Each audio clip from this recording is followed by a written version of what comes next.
Hello ಎಲ್ಲರಿಗೂ ನಮಸ್ಕಾರ. ಇವತ್ತು ಬಂದ್ಬಿಟ್ಟು 78ನೇ ಪ್ರಶ್ನೆನ ನೋಡೋಣ.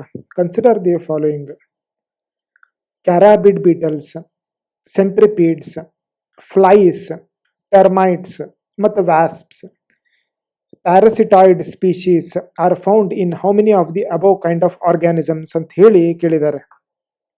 ಸೊ ಇದನ್ನ ತಿಳ್ಕೊಳ್ಳೋದ್ರ ಸಲುವಾಗಿ ನಮಗೆ ಪ್ಯಾರಾಸಿಟಾಯ್ಡ್ ಅಂದ್ರೆ ಏನಂತ ಹೇಳಿ ಗೊತ್ತಿರಬೇಕು. A parasitoid is defined as an animal in which the immature stage feeds on a single host individual, and this feeding activity normally results in death of the host. Historically, such insects have been called parasites, but this was misleading. So, parasites ಮತ್ತು parasitoids ಬಹಳ ವ್ಯತ್ಯಾಸ ಇದೆ. So, a parasitoid is essentially a predator, but one that feeds on and kills only a single prey item. So ಇದರ ಸಲುವಾಗಿ ನಾವು parasites ಅಂದ್ರೆ ಏನಂತೇಳಿ ಗೊತ್ತಿರಬೇಕು, ಮತ್ತೆ ಪ್ಯಾರಾಸಿಟಾಯ್ಡ್ಸ್ ಅಂದ್ರೆ ಏನಂತೇಳಿ ಗೊತ್ತಿರಬೇಕು.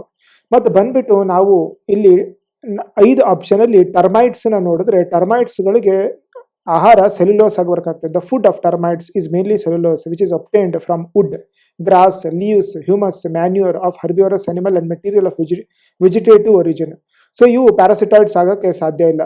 ಅದೇ ರೀತಿಯಾಗಿ ಸೆಂಟ್ರಿಪೀಡ್ಸ್ ಕೂಡ ಪ್ಯಾರಾಸಿಟಾಯ್ಡ್ಸ್ ಅಲ್ಲ, ಅವು ಸ್ಮಾಲ್ ಇನ್ಸೆಕ್ಟ್ಸ್ ನ ಫೀಡ್ ಮಾಡ್ತವೆ. ಇದು ಸೆಂಟ್ರಿಪೀಡ್ಸ್. ಸೊ ಇವೆರಡನ್ನ ಹೊರತಾಗಿ ಉಳಿದಿದ್ದ 3 ಕೂಡ ಪ್ಯಾರಾಸಿಟಾಯ್ಡ್ಸ್ ಆಗುತ್ತೆ. ಸೊ ಅದರಿಂದ ಆನ್ಸರ್ ಬಂದ್ಬಿಟ್ಟು ಬಿ ಆಗುತ್ತೆ, ಓನ್ಲಿ 3. ಸರಿ, ಹಾಗಾದ್ರೆ ನೆಕ್ಸ್ಟ್ ಕ್ವಶನ್ ನಾಳೆ ನೋಡೋಣ. Thank you.